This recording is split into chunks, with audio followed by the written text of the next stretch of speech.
Hello friends, American president Donald ట్రంప్కి అయితే పిచ్చి పట్టినట్టుంది. నిజంగానే పిచ్చి పట్టింది. ఎందుకంటే నిన్న వాళ్ళ సుప్రీంకోర్టు ఆల్రెడీ టారిఫ్స్ అన్నీ కొట్టేదండి, ఇలాంటివి చట్టపరమైనవి కాదు, రాజ్యాంగబద్ధమైనవి కాదు, కాన్స్టిట్యూషన్లో లేని అన్నీ తీసుకొచ్చేస్తున్నావు అని ఆల్రెడీ వార్నింగ్ ఇచ్చింది.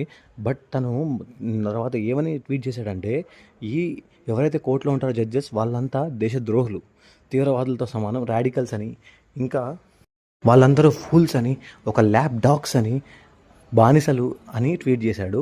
అంతేకాకుండా ఇప్పుడు నేను ఏం చేస్తున్నానంటే, ఆల్రెడీ వాళ్ళు ఎప్పుడో 1970s ఎప్పుడో ఒకసారి ఇలాగా ఎమర్జెన్సీ వచ్చినప్పుడు టారిఫ్స్ వేశాడు. సో ఇప్పుడు తను కూడా అలాంటి యాక్ట్ తీసుకొచ్చి, అది సెక్షన్ 122 అనమాట. ఆ యాక్ట్ ద్వారా ఇప్పుడు అన్ని దేశాల మీద 10% టారిఫ్ వేస్తున్నాడు. అసలు డొనాల్డ్ ట్రంప్ ఏమనుకుంటున్నాడు? ఈయన ఒక నియంత లెక్క, ఒక డిక్టేటర్ లెక్క చేస్తున్నాడు అనిపిస్తుంది నాకైతే. మీకేమనిపిస్తుంది? అమెరికా అయితే కొలాప్స్ అవ్వడం ఖచ్చితంగా ఈయన వల్లే జరుగుతుంది. ఈయనే పునాది వేస్తున్నాడు అన్నమాట అమెరికా కొలాప్స్ అని నాకు అనిపిస్తుంది. మీరేమనుకున్నారు? డాలర్ కూడా ఆల్రెడీ డీడాలరైజేషన్ అవ్వడంలో ఈయన ప్రముఖ పాత్ర వహిస్తున్నాడు. మళ్ళీ ఇంకా ఇలాంటివన్నీ జరిగితే గోల్డ్ ప్రైజులు పెరిగే ఛాన్సెస్ కూడా చాలా ఉన్నాయి. చూడాలి ఏం జరిగిద్దో.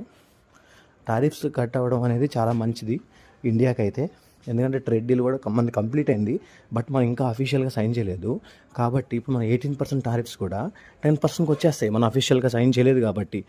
ఇది మాత్రం ఒక విధంగా ఇండియాకి మంచిదని అనుకోవాలి. నా ఎనాలిసిస్ నచ్చితే లైక్ చేయండి, షేర్ చేయండి, సబ్స్క్రైబ్ చేయండి. జై భారత్.